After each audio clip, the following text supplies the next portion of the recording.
Hearty good afternoon to all. As ma'am said, today we are going to learn about gastrointestinal symptoms, which includes nausea, vomiting, and constipations. Uh, we have Sister Stella with us. She's a palliative care nurse trainer. She was in army. She was working in army nurse, and after that, in 2006, she was joined in Calicut Medical College as a staff nurse. Then from 2007 onwards, she was working as a palliative care nurse in Calicut Medical College, and also she is a national faculty of Indian Association of Palliative Care. And she has presented many purpose in the international conference, and she has received recently an International Excellence in Palliative Care Award. So she is a excellent faculty and is very well person in this field. And sister, welcome and over to you. Thank you so much, Shiba. And I think we can start off, right? Only this many participants, huh? Yes, we can start. So I'll share the screen.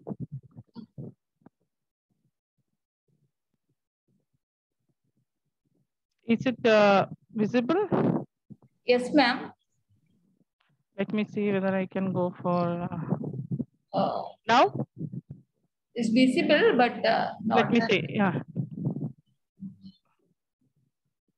You can see the screen change? No. No, achha, again, that. Good afternoon to all and welcome to my session. So towards the last, we will have the questions and any doubts what you are having, we'll clarify. Okay, so straight away I'll go to the session. So nurses, what is the role of nurse in the management of nausea and vomiting? And why is it important? It's important because it requires excellent assessment skills and knowledge of the physiology, current pharmacology, and non-pharmacological interventions. Because in advanced cancer, almost about 50 to 60% of the patients do suffer from nausea and vomiting. And other than cancer, there are a lot of causes which causes nausea and vomiting. So if we know how to assess the patient's problems, it can be treated properly. Because whenever there is a vomiting, nausea and vomiting, it's a distressing symptom. And of course, the quality of the life reduces. The family and the caregivers, both physically and emotionally, are affected. And this nausea vomiting can lead to a multitude of physical, psychological, and social problems. For example, just think, if you are vomiting, sitting in a bus, it usually makes us so much of we do feel bad about it, especially when the people in the bus starts talking, he starts yelling, and these things happen.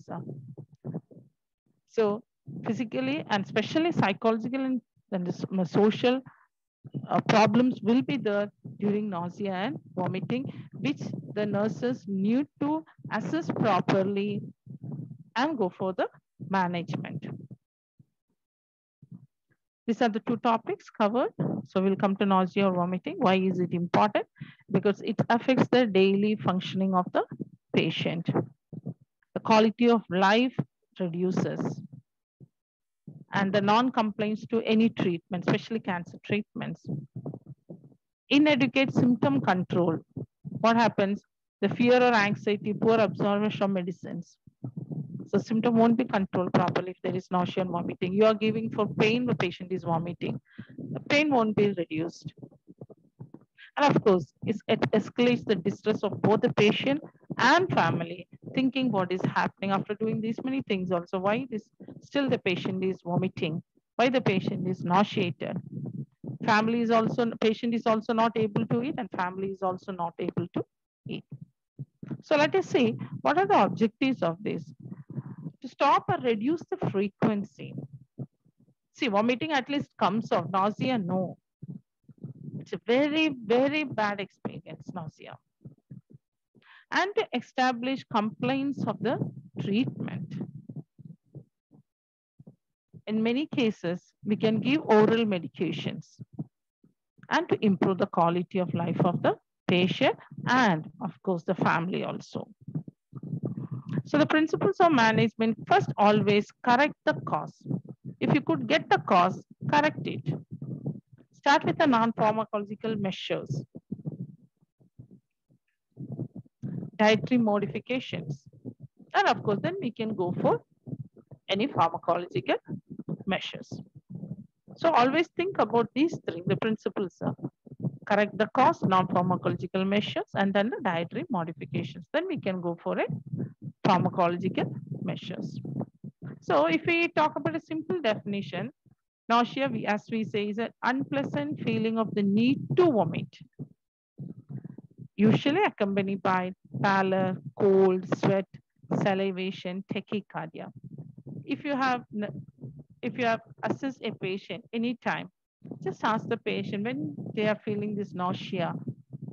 With the nausea, what are the other things happens with them? That what they experience actually. Vomiting is a forceful expulsion of the gastric contents through the mouth. See, once you vomit, you feel better. But nausea, it is not like that. Retching. It's a rhythmic, labored, spasmodic movement of the diaphragm and the abdominal muscles. Nothing is coming out, but there will be that movement will be there. Okay. There are a lot of causes for nausea and vomiting. We can say chemical causes, gastrointestinal causes, cranial causes, and other causes. We will just have a look. These are the chemical causes. Drugs. Like you can see opioid, digoxin, antibiotics, cytotoxic drugs. See, these drugs are so usually better to stop or reduce the offending drugs. Second is the toxins. When we talk about toxins, food poisoning can cause gut obstructions, ischemic bowel, a lot of things is there. So we have to treat the underlying causes, and we say, especially in palliative care, we say, if a patient is vomiting due to opioids, especially with a morphine, the drug of choice is haloperidol. Okay. The next event, you can see metabolic organ failure like hypercalcemia, ketoacidosis, uremia, hyponatremia. These all are the causes of nausea and vomiting. I don't go much for the treatment. Why? Because usually we all follow the doctor's order. But you can see still like this, what it is written, like stop and reduce the offending drug, treat the underlying cause if there is any cause.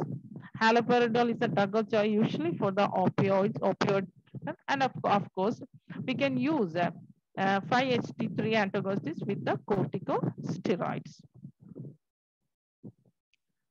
And opiate can cause nausea and vomiting through a number of different mechanisms. I'm not going into that.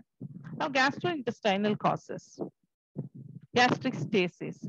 One can be anticholinergic drugs, ascites. Ascites, what we usually see in palliative care, due to ascites, hepatomegalia, gastritis can cause constipation. Again, in palliative care, due to constipation, patients do have nausea, intestinal obstructions, mesenteric mets, liver mets, ureteric obstruction. This all can cause nausea and vomiting. Simple thing, if you may be knowing, even UTI sometimes cause nausea and vomiting.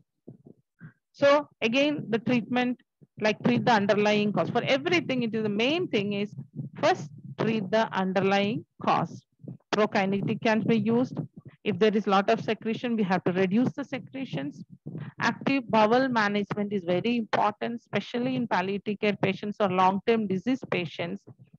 who are other patients like bedridden patients, bowel movement is very important. Daily bowel movement is very important.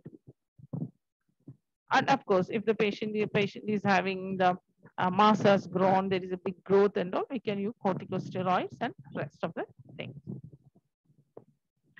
Cranial causes cerebral edema. Again, in palliative care, cerebral tumors, mets, brain mets, they do now have nausea, vomiting. Intracranial tumors, intracranial bleeding can cause cerebral infections, skull mets, and meningeal infiltration. Again, treat the underlying cause and high dose of corticosteroids. Cyclizine is there. Levomethorphan is also there. Now, when we talk about other causes, movement associated. Maybe in one moment the patient is feeling vomiting. Anxiety induced. Maybe anxiety due to many things. Anxiety due to the disease, anxiety due to the chemotherapy. Patient already has taken a chemotherapy followed by nausea and vomiting. So next day is the chemotherapy session. Now the patients today itself, due to psychological this one, patient will start having nausea, thinking that once I take chemo, I will start vomiting. Then anticipatory emesis. This is one thing. Okay, so again, treat the underlying cause. We have to address the anxiety. Psychological techniques we can use, that relaxations, and of course benzodiazepines also we can use.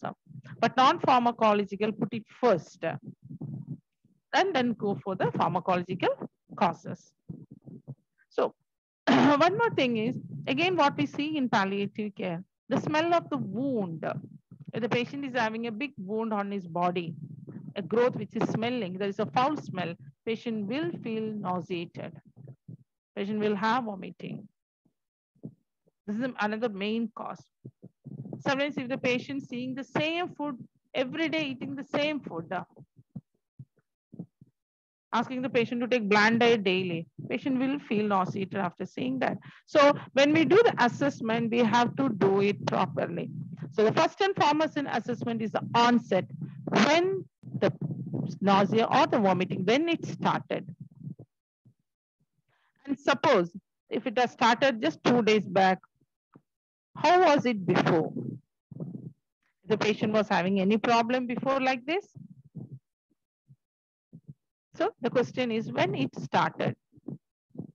What does provoke the nausea and vomiting, or what palliates? So for example, patient says, whenever I take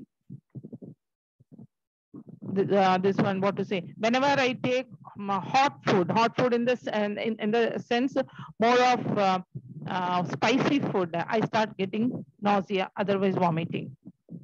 A patient says, whenever I am taking this drug, as soon as I take, maybe within half an hour, I start feeling nauseated. And what are the palliating things? What makes it better? The patient taking bland diet says, whenever I take a soft diet, bland diet, I don't feel vomiting. So we need to ask both the things. What provokes the vomiting and what palliates the vomiting? Seeing just the sight of the food. Some patients just seeing the sight of the food, they start vomiting. They feel nauseated. Maybe they are cooking the food, the smell of the food, they will start vomiting. So we need to avoid these things. And of course, the quality of the vomiting. What is the quality? Many patients say, with vomiting, when I vomit out, what are the contents we have to see? What is the patient actually vomited? And how the patient is feeling? Patient is feeling down with the nausea and vomiting, not able to do any function. With the vomiting, is there any other associated symptoms? Like I am vomiting, the region, I start having pain in the epigastric, that is the region, the site. When I have a pain, then I start vomiting. Then whether it is mild, moderate, or severe. So mild, moderate, severe, you can ask how the patient is feeling. And what is the treatment being taken? Is it due to the treatment the patient is having vomiting? That is very important. As I said, chemo can cause nausea and vomiting. Our metronidazole, what is called as Metrogyl, Flagyl, it causes nausea and vomiting. Antibiotics causes nausea and vomiting. So we have to find out whether the patient was taking any medications, any treatment, whether the vomiting is due to any treatment related vomiting or any other causes. And of course, the very last and very important is how this nausea and vomiting impacts the life of the patient and the family. Whether the patient is able to do his daily functions self, or he needs some assistance from anyone.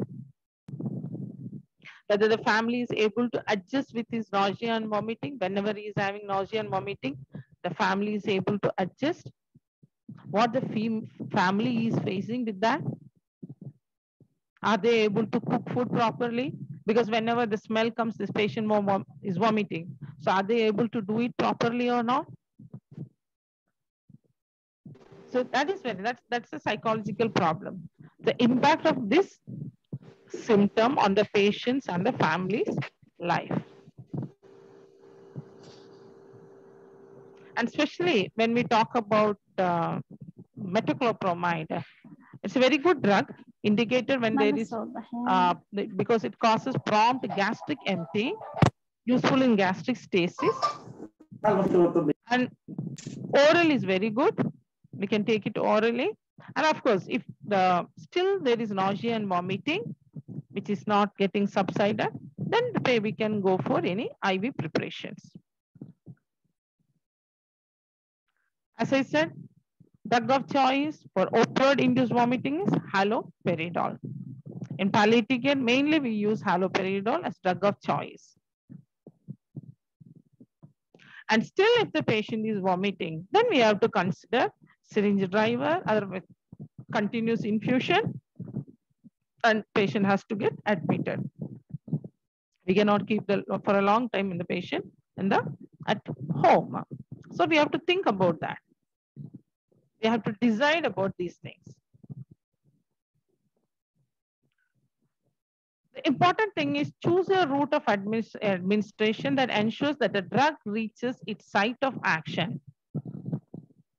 It may not be an oral route, because once the patient is still vomiting, there is no choice of giving it through the oral. We have to find out another route. So whether we are going to get subcutaneous, whether we are using IV, whatever it is, whichever route you are using, see that the drug reaches in the site of action. And we have to titrate the dose carefully, review the patient frequently, and give the antiemetic regularly. Now, when I talk about review, why review? Review is done by the nurses. So nurses has to keep an eye on the patient. And if the patient is still vomiting, immediately report to the doctor. So that if they want to change the drug, they can change the drug. So 24/7, we are the ones who are looking after the patient. So we need to be next to the patient to find out why the patient is still having nausea and vomiting. Many times when the patient is in the home care setting, they won't take the medicine properly, or the person who is giving the medicine may not have given the medications. So during assessment, find out whether the patient is taking the medications properly. And especially for nausea and vomiting, medication should be taken before half an hour to 45 minutes before the meals. Many times this won't happen. Family will forget to give the medication. So after having food, they will give, and the patient will be still keep on vomiting. So just find out about when the patient is getting the medication, who is giving the medications. That is very, very important. So we'll come to a little bit of dietary advice. small frequent meals is better than giving a 3 large meals. See, most of us, we have the habit of eating 3 meals, one in the morning, one in the afternoon, one in the night. But patients, when they are having these problems, especially nausea and vomiting, better to give small frequent meals, maybe about 3 to 4 hours break. Give a small meal which is easily digestible, soft, not too much of spicy food, and when the patient is able to eat, during that time, give the food. I can tell about myself. In my first pregnancy time, the first trimester, I still remember, daytime, whole daytime I will vomit. But after 9 in the night, no vomiting for me. So usually after 9 in the night, I used to have 2 dry chapatis with dry, with potatoes. Nothing else. I won't be able to anything. Even if I see water also, I started vomiting. So that was my food. So nighttime, there was no problem. So I used to eat only this thing. So maybe the patient too will have something. There will be a duration or a timing when the patient is not feeling nausea or vomiting. So that time we can give the food. Now next, the other thing is eat foods which are good for our stomach. We have to ask the patient what type of food you are taking. Suppose you are taking this food, do you feel any problem with this food? Like some people, this one, when they take too much of spicy food, they may feel the bloating of the abdomen. So do they feel like that? When they eat potato, cauliflower, gas formation. So just find out which type of food, when you take what type of food gives you problem, so that we can correct it. Ask them not to take that type of food. Never to force the patients to eat food, never. Usually families, they think because he's not been eating, they will force him to have food and the patient will vomit. So whenever the patient, especially when the patient is having nausea, do not force the patient to have any food. And as far as possible, do not give too much hot food also. Better to bring the food at the room temperature, which can be tolerated. Avoid too much of fatty foods also, fatty foods, sweet and spicy foods. Any carbonated drinks. So these things we can avoid. Best is to give a soft, easily digestible food and which the patient likes to have. And if the patient is the one who is cooking and feels warm, nauseated, better someone has to cook food for the patient. To the family, we can say whenever they are cooking food and due to the smell of the food, the patient is vomiting, better to see that when they are cooking the food, take out the patient outside somewhere. We say the correctable. Better to shift the patient from the cause.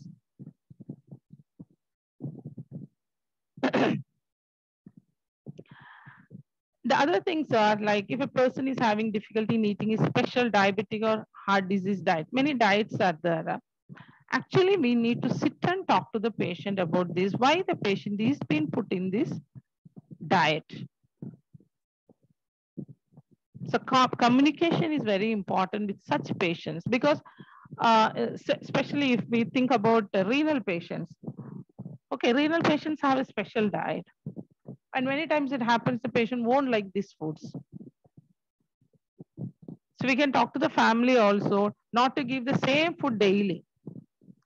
Whatever the patients can take, they can give it alternately also.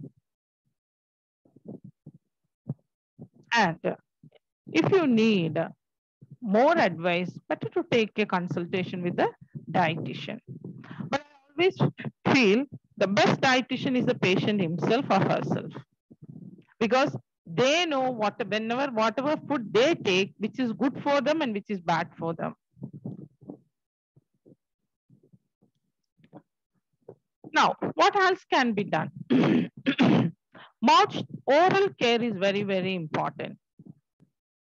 So keep the mouth clean.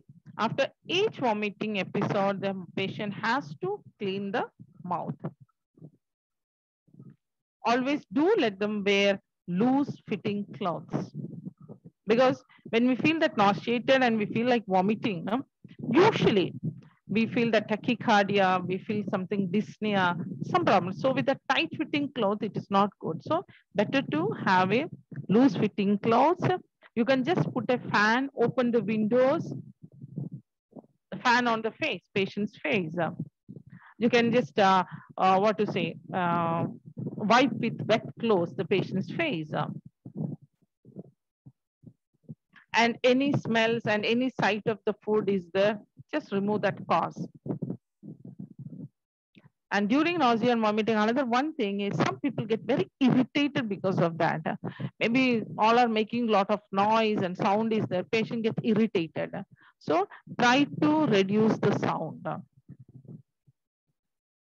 And of course, we have to call a doctor or a nurse when this is not controlled. So to summarize, establish a cause, find out what is the cause. If anything is reversible, please do go for that. Choose the most appropriate medications for the patient.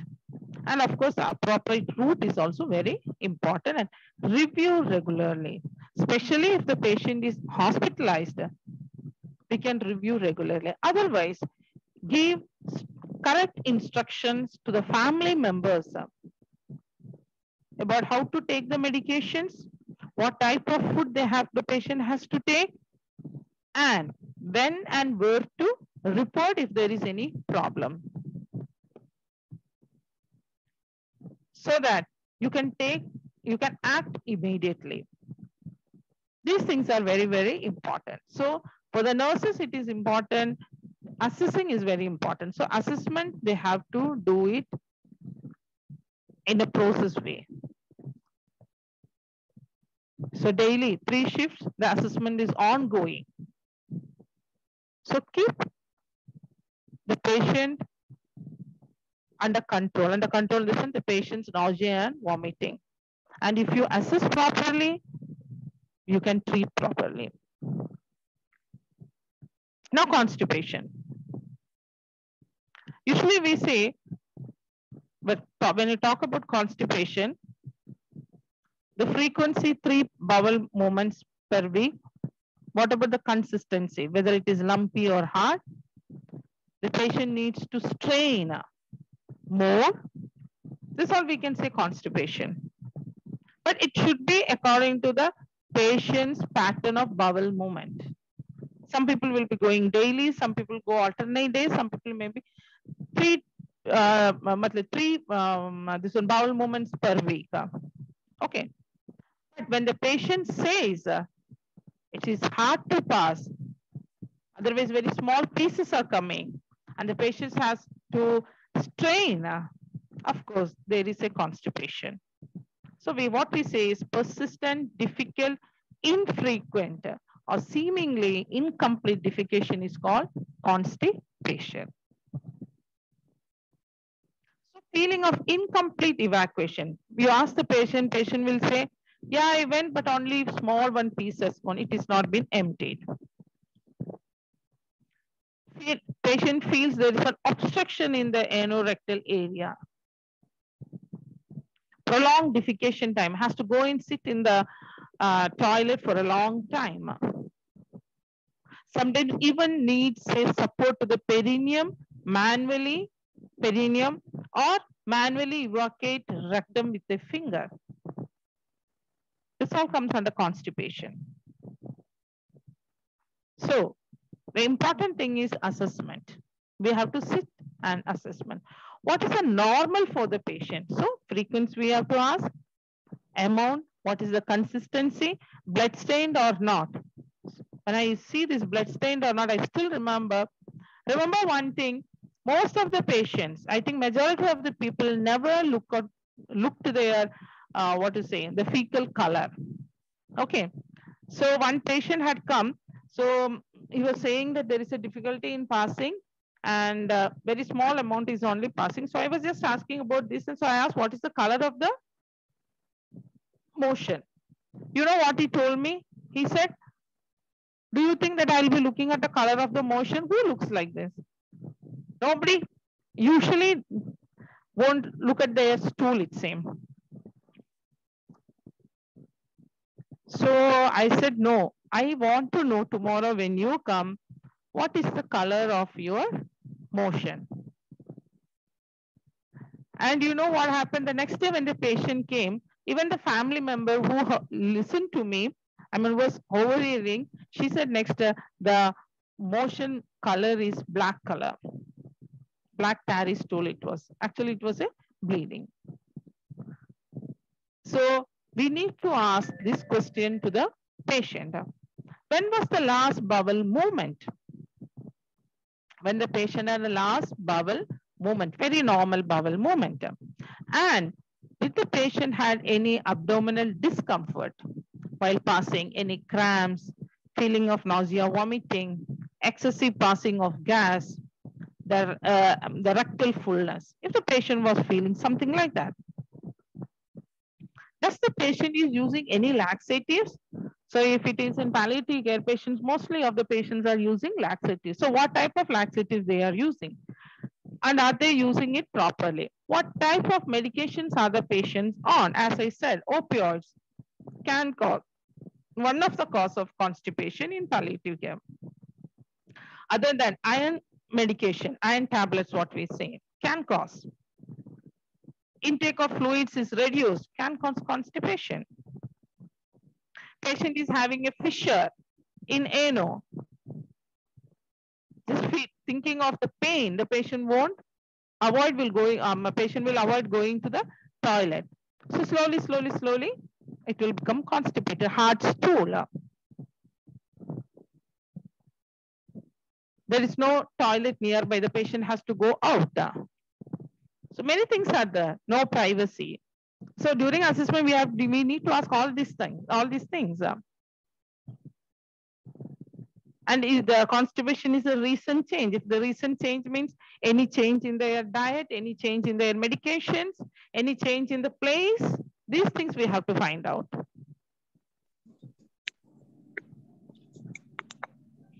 The non-pharmacological, the first and foremost thing is the access and the ability to go to the toilet. When the patient is feeling to go, it should be nearby. Otherwise, someone should be there to take the patient to the toilet. Timing and privacy. Privacy is very important.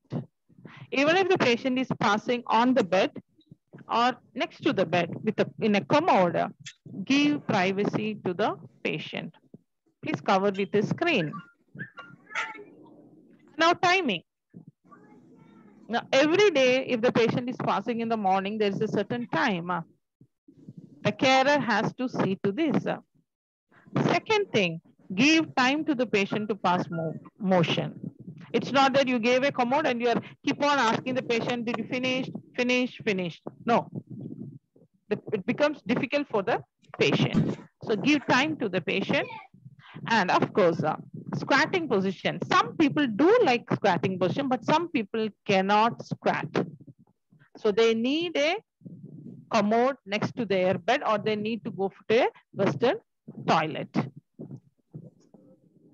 But in the bed, if they're passing on the bed in a bedpan, of course they can, in bed, the feet can be under the knees, and which is in a squatting position, the patient can sit. And the other thing is encourage normal balanced diet and plenty of water. Fluids, especially in the summer season, they have to take a lot of fluids. Until and unless there is no restriction in the diet and for the intake of the fluid, encourage the patients to take a lot of fluids. In common, we do hear from the patient's family, what they say is he has not eaten properly and that is why he's not passing motion. But that is not good. And another thing is about overflow diarrhea. I'll be talking about that. See, even if the patient is taking a very little quantity of food, motion is being formed and the patient needs to pass. That is very important. So when you talk to the patient's family, tell them that even if the patient is taking little also, he will pass motion. Maybe he won't pass daily, maybe after 2 days. But that is also important. So causes, you can see pharmacological causes, lot of things are there, antacids, opioids, antidepressants, antipsychotic drugs. And metabolic causes like dehydration is one is important, as I said, because the intake of fluid is less, this also will go down. Hypercalcemia is another cause. Hypokalemia, uremia, these all can cause constipation. Malignant spinal cord compression can cause. Any pelvic tumors, painful anorectal conditions, especially when we talk about fissures, hemorrhoids, these all can cause it is very painful. So the patient won't try to go to the toilet. So as far as the patient keeps on avoiding that, and one main cause is there, whenever the patient is hospitalized, because hospital, toilets are sometimes very dirty, otherwise the patient, whenever they go to the toilet, they don't feel like. So slowly what happens, one patient who is admitted, maybe within 2, 3, 4 days, patient is constipated. The patient won't go to the toilet. So a lot of things, lot of causes are there for constipation. Functional, irritable bowel syndrome, depression, diet, poor diet, low fluid and fiber intake, environment, as I said, hospitalization. Some comorbid factors are there like diabetic, hypothyroidism and all. And of course, the main for a bedridden patients is immobility. Advanced age, immobility, because they are not they are inactive, and of course the patients who are in sedation. So first and foremost, the examination of the abdomen is very important. Inspect the abdomen if there is any distension. If you can palpate and see if there is some mass or some tenderness is the percussion for the sound, bowel sounds. So these are the, even you can auscultine and see also for the bowel sound. Local examination and stool examination is another thing. Now local examination, make the patient to lie down in left lateral position and just inspect the area if there is any fissures. We found that a patient diagnosed cancer breast, but the patient was not passing motion properly. So even after even after giving medications also, she was very scared to go to the toilet. And finally, we have whenever we asked, she used to avoid the talk also. So where there is some problem with the patient that makes her feel, and she start crying. So when we just sat with her, communicated for some time, she said, I don't know, some problem is there in that area that I cannot pass motion. Whenever I pass, it's really burning sensation is there. So we took her to the procedure room, put her on a left lateral position. When we saw, it was a fissure. So whatever food she's taking while passing, it burns. And she was avoiding that and she was constipated. Now, what is a stool examination? We have to see the consistency of the stool, whether it is loose, whether it is hard. We have to see how it is. Some patients do say, when you ask how what is the consistency, they say it is little bit hard, but I can pass. There is no problem. But many patients won't be able to pass. They will say it is very hard stool. I have to sit and strain. They find it very difficult to pass. Small pieces it comes, round small pieces. So we need to sit and ask the patient. Don't think that the patient will open and tell you that I'm having so and so problem. No, whatever questions you are asking, the patient is going to answer to that. So keep asking the questions. So just have a examine the rectal examination is very important. And even while that, you can evaluate for the presence of a mass or something. In the elderly patients, especially the rectocele is another problem. So that also we have to find out. If there is any fissures, if there is any prolapse, mucosal prolapse is there, and any other defect of the rectum. So usually they say type 1 hard lumps like nuts, it's constipation. Sausage like there are cracks in the motion. These all look are constipated food. Normal, usually it is smooth and soft, and there will be clear-cut edges. But when it is very watery, we say it is a loose stools. Okay, so type 7 is loose stools. 4, 5, 6, we can say it's a usually normal one. But from type 1, 2, and 3, it is constipation. This is Bristol stool, tool for the Now, goals of the managing constipation, first and foremost, relieve pain and discomfort of constipation, because this reduces the patient's quality of life. So we need to relieve the pain, discomfort, so the patient's quality of life is improved. Re-establish the bowel habits to the patient's comfort and satisfaction. In the sense, if the patient is daily passing in the evening, let him pass in the evening because it is already scheduled one. Okay, don't make the patient to go and sit in the toilet in the morning thinking that you can finish your work. No. Restore optimal level of independence regarding bowel habits. And consider individual patient preference also. See, independence is very important and their preference is very important. And any gastrointestinal symptoms related with this that has to be treated immediately. So non-pharmacological and pharmacological, we come to pharmacological. There are a lot of medications what we use, especially in palliative care. We use stimulants and we use softeners. So bisacardiol is a stimulant drug which we use more. I think majority of the palliative care physicians, they use bisacardiol 10 mg HS. And fecal softeners also we use. Usually what we use here is like cremafine. Okay, these are the two types which is very standard enemas we can use. That is a phosphate based enemas can be used. Otherwise, whatever enema is being used in your place, please go ahead with that. Prophylaxis. Especially in palliative care, when we start the patient on morphine, we see that we start off with laxatives also. And we give instruction to the patient's family that patient may have constipation. So the patient need to take this medication, which usually we give as a stimulant medication. But in some cases, we need to give both a softener and a stimulant. Some patients, even after taking bisacardiol, they won't be able to pass. They still feel hard stool. So we have to give some softener also with that. Okay.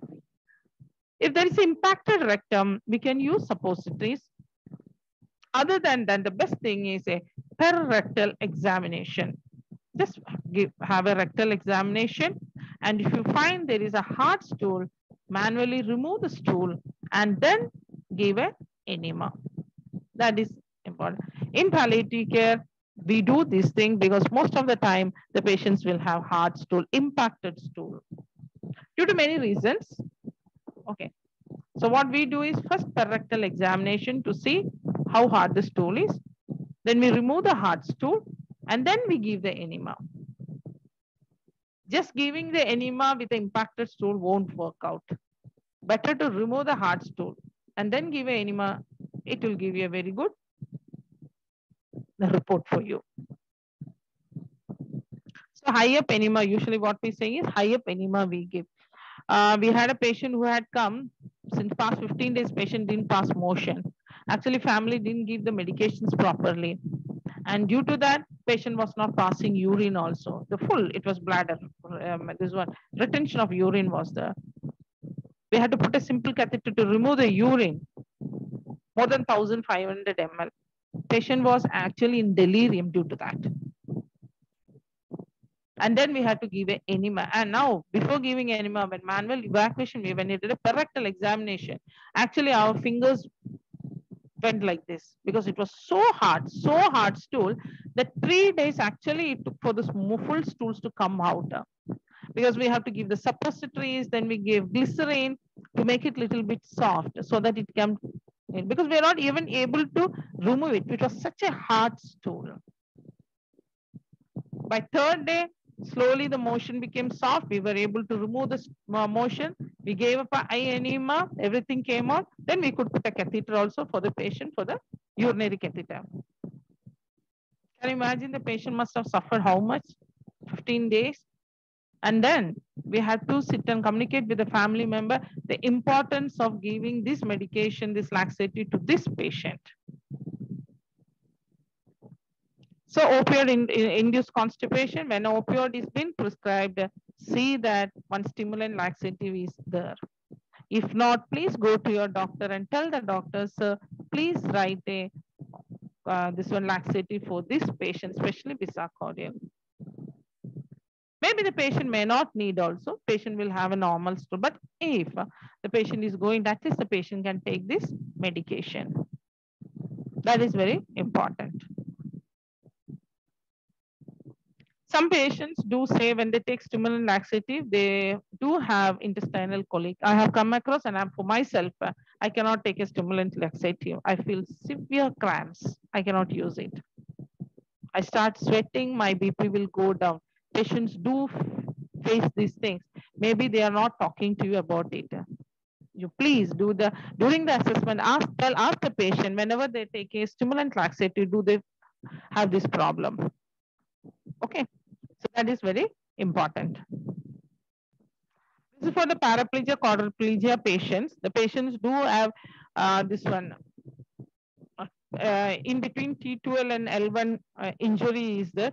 Usually they need a digital stimulation of the rectum to remove it.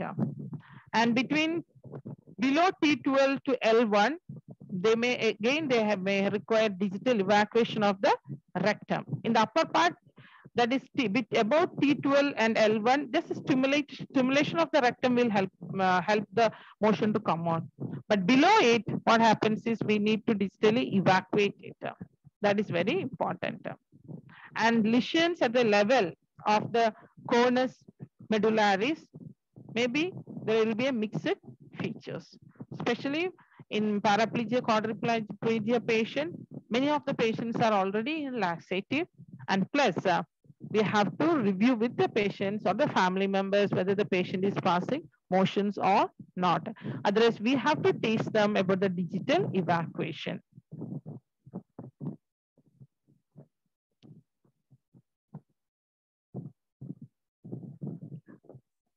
So oral measures are the good appetite and bulk forming with increased fluid intake we have to give. If taking morphine, as I said, stimulant laxative is very important, and other oral measures. So this already I spoke to management. Prevention is better than waiting until this problem comes. Okay, so intervention is needed whenever you visit a patient, and whenever the patient is in the hospital, please daily while going for rounds, find out whether the patient had a motion or not. Since how many days? Intervention is very important. So please do ask the patient about this. And one more thing is about the suppository. That's a question to you all. Before I conclude, I would like to ask a question. Just keep it in mind. When you keep a suppository or ask the patient's family to insert a suppository, how will you explain to them where to keep the suppository? Okay. So I will come to the last and you people have to answer it. So general measures, diet, increase fluid intake, privacy, commode rather than a bedpan is better. Mobilize if possible, and stop or reduce constipating drugs wherever it is possible. This already I spoke to you. Now, about the spurious or overflow diarrhea. Whenever a patient is telling to you, especially long-term diseases and other patients who are hospitalized saying they have a diarrhea, just find out when the patient had the last motion. Maybe it is a constipation. Overflow diarrhea, maybe it is a constipation. Ask the patient when the patient had the last motion. Since how long the patient is. Maybe the patient will say, since 2 days I'm having diarrhea. Before that, before 5 days, nothing, constipated. So it is from one side, it is just flowing out, swooping from the side, outside. So it is not actually a diarrhea, it is a constipation, high up constipated, nicely constipated patient.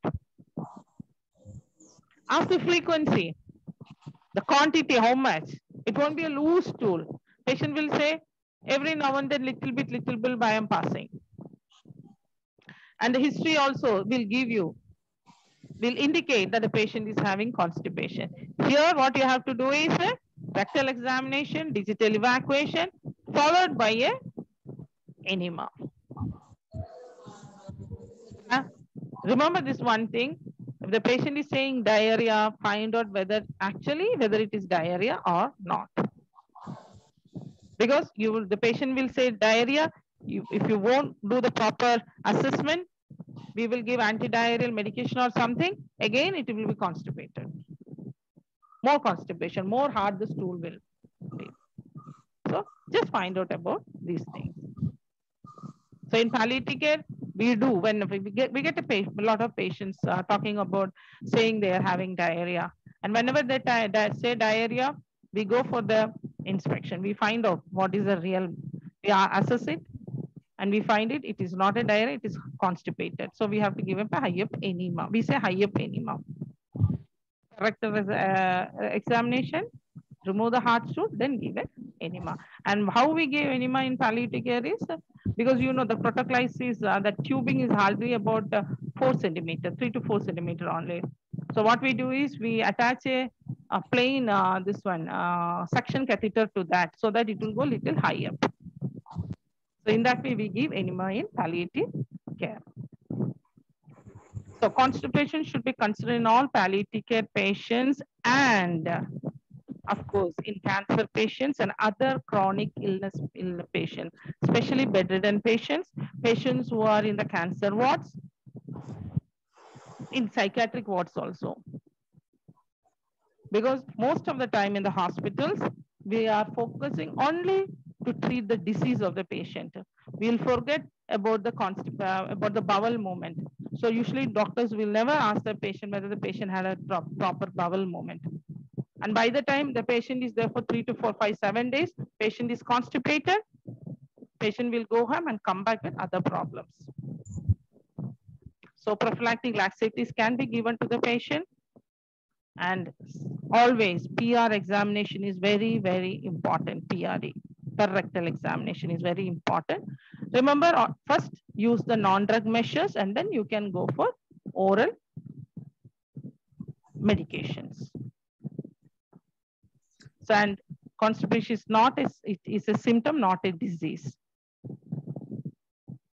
And if you don't give proper laxatives, it is not going to work. Yeah, some laxatives do have some adverse effects that can be treated. And usually patients may need a softener plus a stimulant. Thank you. Thank you, ma'am, for the excellent presentation. Anybody have any questions? Please unmute yourself and ask her, or put your questions in the chat box.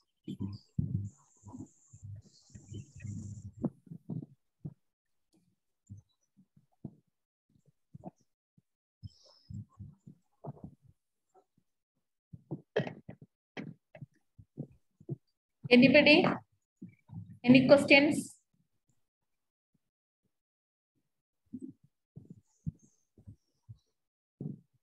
And also she has asked one question. Please put your answers in the chat box. How do you instruct the caregivers to put the suppository?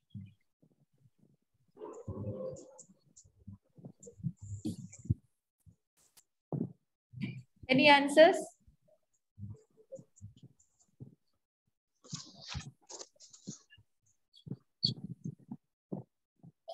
Keep in fridge door. Okay, that's good. Then after that, Sharina, correct. Tell me. Yeah, we have to instruct the patient to keep the suppository in the fridge. Okay. Then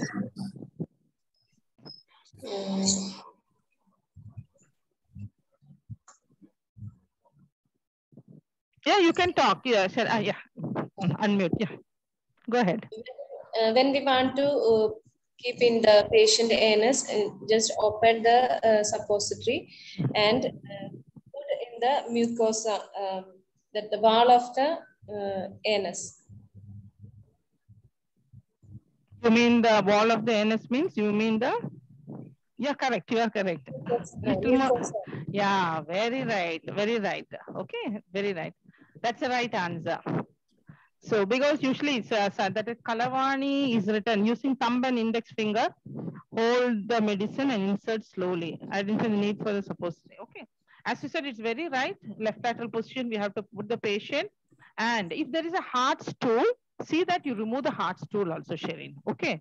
With the hard stool is that you keep push the suppository, it will stay in the hard stool only. Okay. If it has to act, it has to test the mucosa of the anus. Okay, rectum. Okay, mucosal. Okay, so we have to test the wall. So in your own language, you can tell them, just keep it on the wall of the rectum. Okay, then only it will start acting. And you can teach them also if there is a hard stool, how to remove the hard stool. Okay, thank you. What could be the expected clinical finding in abdominal examination in constipated patients? Yeah, in some patients, when we first one is distension, the abdomen will be bloated like. Okay, the second thing, when you do an abdominal examination, you can feel little hard mass like. Okay. If it is, the patient is constipated for 5-6 days, you can really feel it. Okay, the third thing, of course, then we have to go for the rectal examination. These are the things.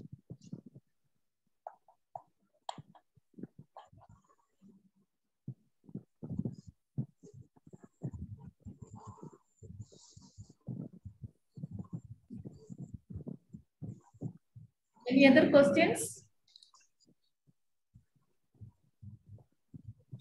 Jomi Chako, do you have any questions? No. No. Okay.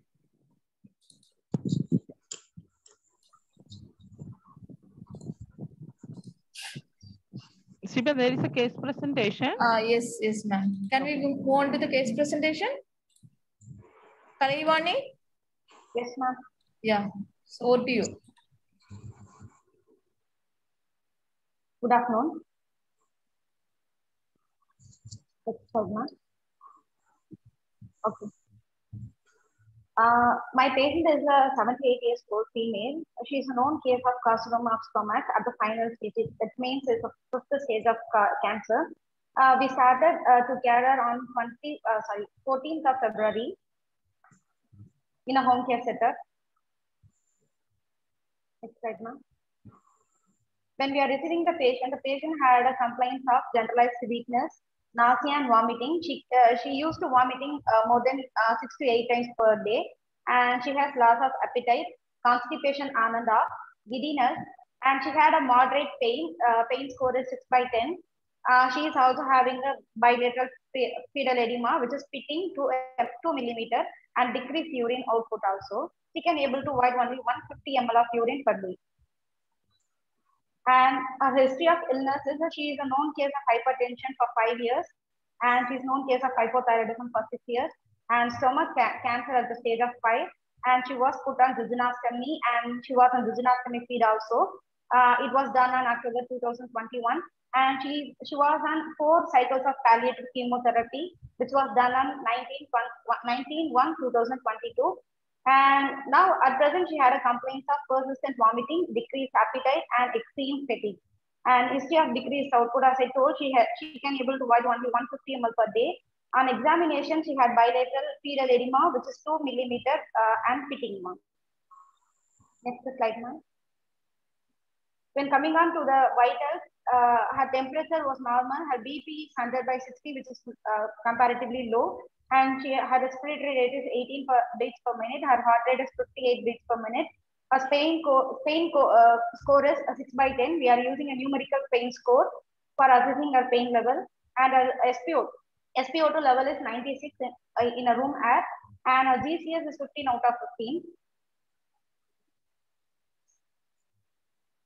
On examination, she is 155 centimeter in height. Her weight is only 40 kg, and her cardiovascular system and respiratory system was normal. And while observing her abdomen, she was on vaginestomy feet, and dressing was intact.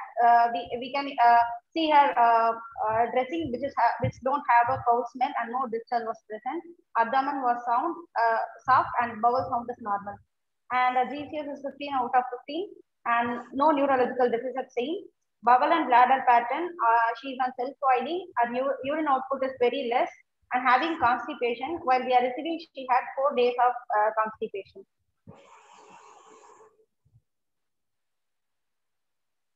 When we move on to the treatment and significant investigation, on 23rd of 10th month, she underwent a gastroscopy to rule out linitis plastica, which means it's adenocarcinoma. It's the most common stomach cancer, which can make the stomach muscles more hard and rigid. And next, they did a PET scan for her PET scan on 27th, which showed a primary lesser curvature and distal body of stomach with abdominal anterior diaphragmatic lymph nodes and omental deposits with ascites present. And they did a ascitic tapping also. They can able to remove only 100 to 75 to 100 ml of ascitic fluid.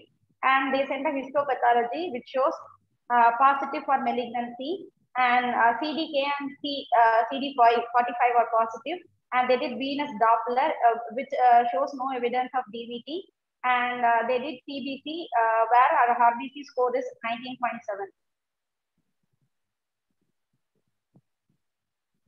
And she was on the medication of fosaprepitant, which is given for to prevent nausea and vomiting. Hence, she is on a chemotherapy, of palliative chemotherapy of 4 cycles was given.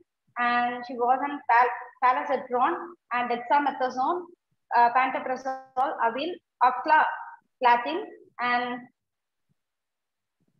next slide.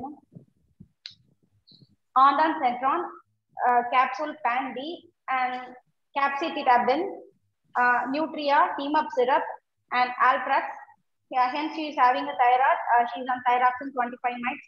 And hence, she is a known case of hypertension. She is also on Telma 20 mg OD. Well, coming on to the psychological aspect, when we visit the patient looks very depressed and stressed.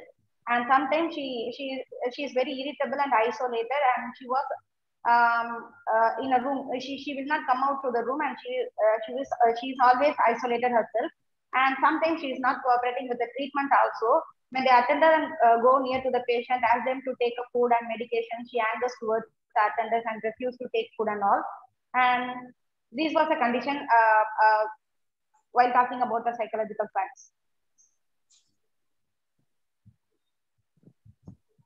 Main concern, as the patient is having a nausea and vomiting more than 6 to 8 times per day, her nutritional status was very poor.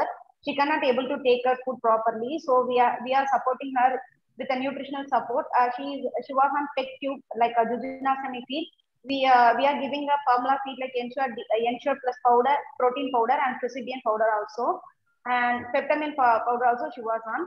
And we are hydrating her 2 to 3 liters fluid per day, and she's having a less urine output like 150 ml per day. And we are treating her nausea and vomiting with the help of ondansetron, Robrasol, and metoclopramide 10 mg TDS. She is in jejunum feed and all. We advise her to not to get infected and avoid crowded places and maintain hygienic measures. Consuming fresh prepared food, again she is in jejunum feed, and consult doctor if in case of fever, vomiting, diarrhea, or headache. Moving on to the summary, our main concern is to monitor our vitals and pain score for every hour and vitals for every 4th hour. And we are more concerned about our GCS level, hence she is not able to have a food properly, and our CBG level also. Hence she is having a low urine output. We are requesting our caretaker or a nurse to monitor our intake output. And we are advised our nurse to provide a nutritional support as per the nutrition chart.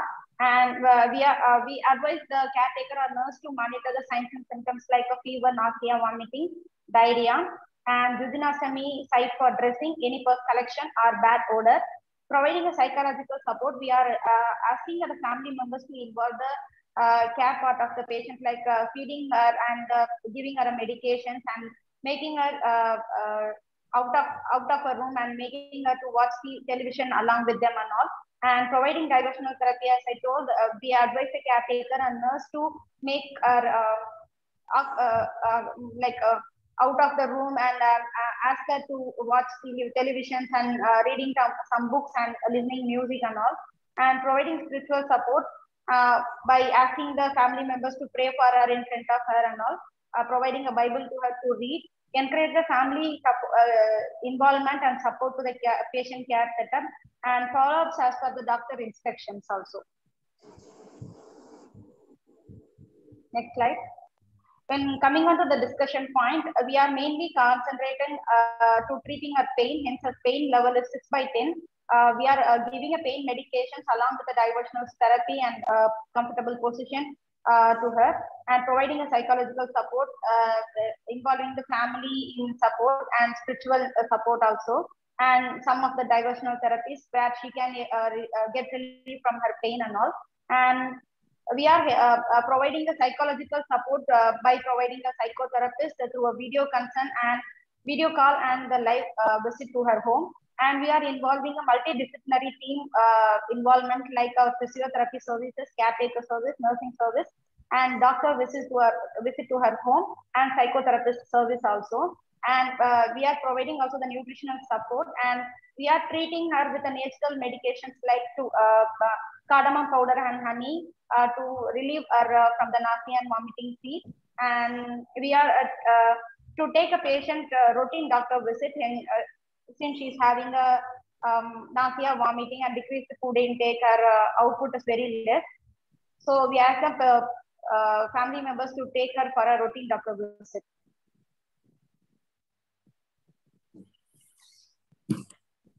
Thank you, ma'am.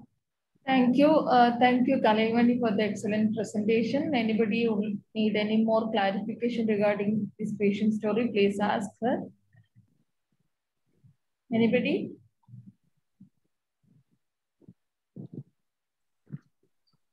Kalaimani, I just want to clarify one thing. Just want to ask you, do you give, I mean, you told me metoclopramide and this and rabiprazole you people are giving through jejunostomy, right? Yes, ma'am. Okay, and it has been crushed and given? No, ma'am, she can able to take oral also. She's taking orally. Medication she's taking orally. Yes, ma'am. Only she can able to take antiemetics alone. She refused to take other medications. Other medications. So these all medications are given to the patient? No, ma'am. At last we are giving only the metoclopramide, ma'am. 10 mg TDS. So rest all the medications are stopped? Yes, ma'am. Okay, okay. Because she's on number of medications. That's why I was thinking. I think it's almost more than 20 medications or something that she's having. Injections and plus that much medication, and we reduced the number of medication. Because that ferrous ammonium citrate, this all will cause nausea and vomiting. So, ma'am, I would like to know about her pain. So, what is the current pain score and where is the pain and what pain medication is there? She's having a pain near to the duodenectomy site, ma'am. Now her pain score is 2/10, ma'am. Okay. What's the type of pain? She's having a cramping type of pain, ma'am. Okay. Dull aching, sometimes cramping type of pain. Okay. Is there any pain medication there? She was on tablet paracetamol. Hence, she is having a pain score of 2/10. We are making her in a comfortable position and giving her some diversional therapies, not on pain medication now, ma'am. Okay. You said she's having pain on the jejunostomy site, right? Near to that, ma'am. Yes, Okay. Is that site there is some ulcer or something? No, ma'am. The dressing was very fine, ma'am. Then why she's getting that pain? Is it psychological pain because a hole bean is made and they are giving me things in that way? Is that like that? Why Yes, she ma'am. is Actually, complaining? she's Tell me. she's a matron, ma'am, and she worked as a vice principal also in a nursing college. Okay. And she's thinking that she's having very discomfort with the jejunostomy feed, and all. When we are asking her to get a jejunostomy feed, she initially refused that. After we are giving counseling with our psychotherapist, she is okay with taking a jejunostomy feed and all. Why I asked this question, you know? See, you said she's having abdominal cramps, right? Yes, ma'am. Okay, so abdominal cramps means it should be inside. Okay. Site pain in the sense, if she's having pain on the side, it will be somewhat some burning sensation or maybe some pricking type of sensation, something like that. Yes, ma'am. Okay. So if she's she's complaining of it's a cramping pain, it is inside because cramping pain cannot be on the site. I mean, on the site. What do you say, Shiba? Yes. So that's what I asked. Is it psychological one now? Correct. Maybe she must be having she's not able to express it that she's having a pain. What to say? She's having a cramping pain inside the abdomen. Maybe just down to the side inside. She may be having a pain also. But my thought was going like, is it a psychological pain also? She's feeling that, as you said, she was a principal of a college and this one, and they have made a hole. Now I have to suffer this. We can't say. Anyhow, her pain is been controlled, right? 2/10, that's what you were telling. Because see, psychology aspects, go to this one. Client looks very depressed and stressed. Okay, that is one thing. Sometimes she's irritable and isolated and not cooperative with treatment and anger towards the care provider. Okay, so all these things is indicating that she is having psychological problems. Psychological in the sense, she having some, we need to sit and communicate with the patient actually what it is. Because a person who was in a highly educated and was holding a big chair somewhere, okay, and suddenly her whole role has come down. First of all, the role of her, this one as a principal, it has come out, okay. So naturally she will be irritated. No, hypothyroidism. Naturally, she's irritable and isolated. Why? Maybe she doesn't want to talk to anyone about these things. Maybe she's having some spiritual problem also, which you people have to sit and talk to her just to find out. Maybe she's thinking, why this happened to me? What wrong I did? Many questions will be there. I think if you spend little time with her, she can come out with her stress. She can talk to you why she is this anger itself, right? With the care provider. Now, care provider, you mean whether the staff in the hospital or the care who is being taken, the care taken at home. Both of them she gets anger at home. Care provider. Who is the care provider for her? Actually, her sister-in-law, ma'am. Pardon? Sister-in-law. Her sister-in-law, a sister-in-law. So you can just find out also, but you have to sit. Aside. Don't talk with her sister-in-law. Just give a take into her a little. Give her privacy, and you can ask her if there is any problem with her sister-in-law. Okay, and the same way you have to talk to her sister-in-law also. Is she always like this, irritated at home also? We don't know exactly. So I think if you sit and communicate with her, these problems, you will get a lot of things from this patient. Okay. Just the psychological part and the, yeah, this one, spiritual and social part also. Okay. Because socially, she was very active. So these things, just if still the patient is there, you can just go and find out from the patient. Just sit and talk, and she will come out with her problems. So this lot of this psychological part, psychosocial part, I think you people can handle it very well if you sit and communicate. That's all. Thank you. Anybody need? Yeah, one person has asked why dexamethasone? We didn't. Why sometimes use dexamethasone with the same patient? I didn't follow. What is this? Dexamethasone in palliative care, usually we use dexamethasone if there is a tumor or edema to decrease that. Okay, to reduce that. If there is a edema, to reduce the edema, and if there is a tumor, to shrink it a little bit, to reduce it, so that the patient will feel better. Suppose there is a tumor which is pressing, like a spinal cord compression is there. Okay, so if we give high doses of dexamethasone, it reduces a little that part, so the patient won't feel much pain. Okay, other than that, what was the exact question? I didn't follow. This is what we use in palliative care, dexamethasone. We'll use a lot dexamethasone.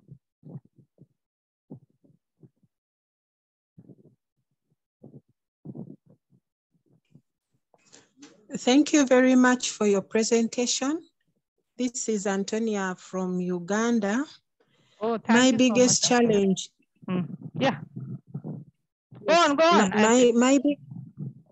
My biggest challenge is the treatment. The treatment is all in the presentation. All of it is administered IV. And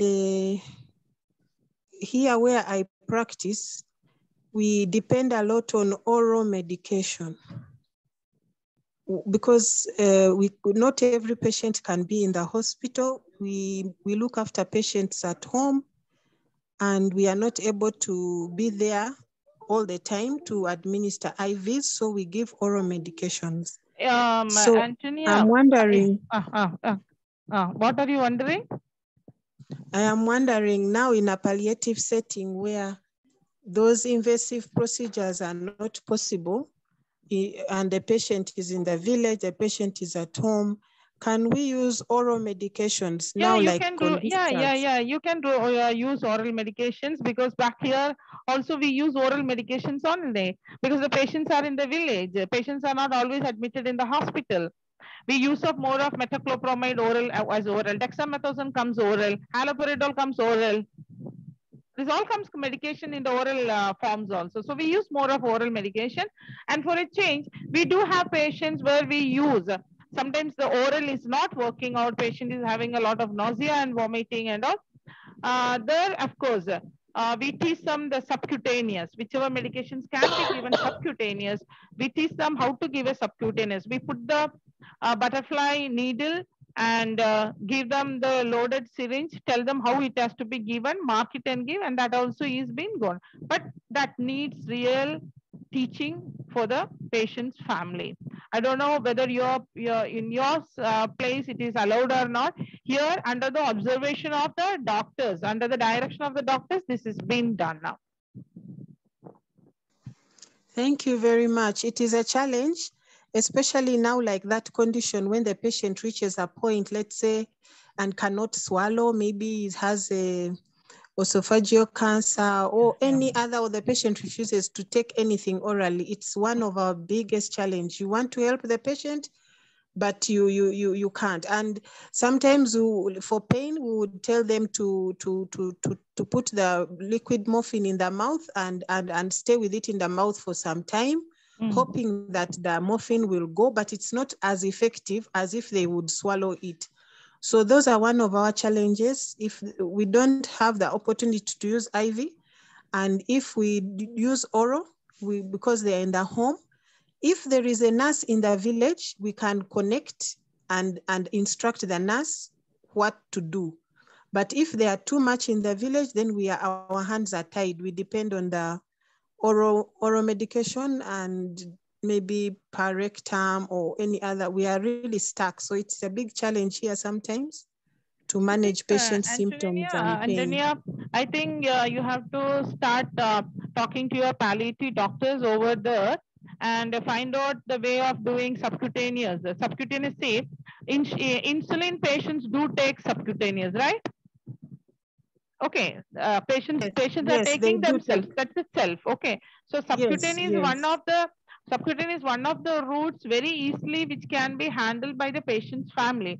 Only thing is you have to teach them how to give. Here, I don't know about your place now. Shiba also knows. In our place, what we do is we put a butterfly, that is scalpel, needle on the site and give to them. Okay, nicely secure it. And then we give the medication loaded and tell them and mark it and give this method. These are the timings you have to give, and this much you have to give. And we give them, and they do it at home. Thank you. But we have the support with the doctors, and it has been well trained also, because the patients will be the previously patients will be there with us in the hospital, and once the patient discharges, before that the patient is being taught about these things so that they can handle. Okay. So you can just talk to your doctor and find out about that. You are welcome. You are welcome. And also we can give subcutaneous infusion fluids also. Normal saline also you can give. If the patient is having dehydrations, you can give normal saline through subcutaneous. Thank you. 500 ml is far enough for such patients. Normal saline. So Jaya has raised your hand. Yes, Jaya. Just please go on. Good evening, ma'am. Actually, in our setup, we use injection dexamethasone in nausea and vomiting also. A low dose of steroids, sometimes it helps. Maybe that because many people are asking why dexamethasone was giving in our setup, we use, I don't know the actual action of that, but it helps in nausea and vomiting. Mild dose in IV fluids. We give that. That's all, ma'am. Thank you. You're from where? This one place?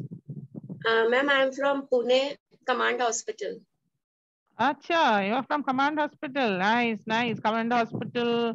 Acha, I know Major Sonia and Major Purnima. Acha, yes, ma'am. Nice meeting you, dear. Dexamethasone should not be used in coma or lethargic state. Ma'am, we can't send them with SV set. No, ma'am.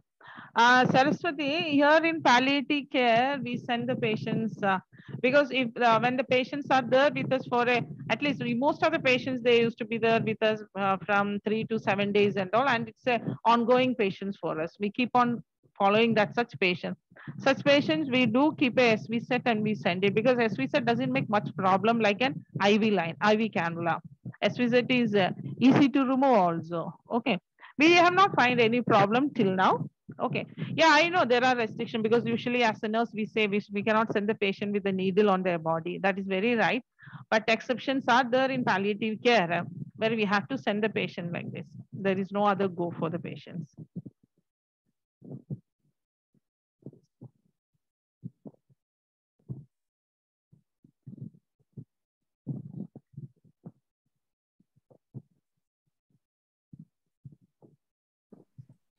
Any other questions?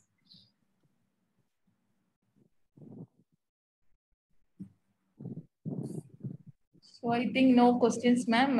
Can we wind up the session? Yeah, sure, Shiva. Okay, thank you, ma'am, for the excellent presentation. I'd like to highlight one sentence here.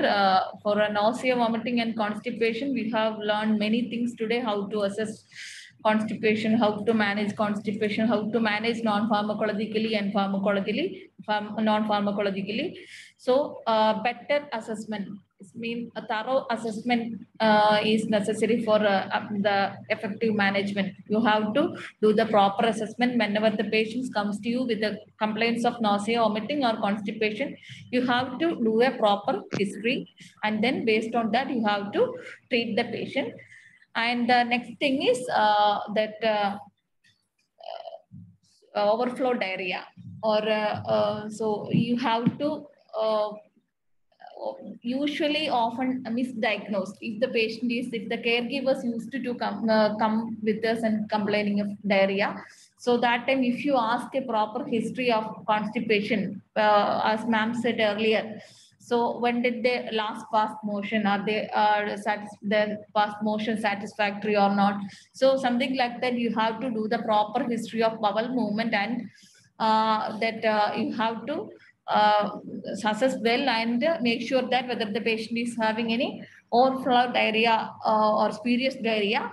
So sometimes if there is a spurious diarrhea or overflow diarrhea there, if you do the PRE, per rectal examination, you won't feel the rectal mucosa. There is a balloony feeling. Balloony rectum will be there. The fecal matter is obstructed in the higher portion of the bowel. So that part, if the patient is having spurious diarrhea or overflow diarrhea, the management is high up enema. As ma'am said earlier, you have to insert a suction catheter and connect one or two sodium phosphate enema at the end of the that suction catheter and push. So that time that sodium phosphate enema goes to upper part of the bowel and start the act.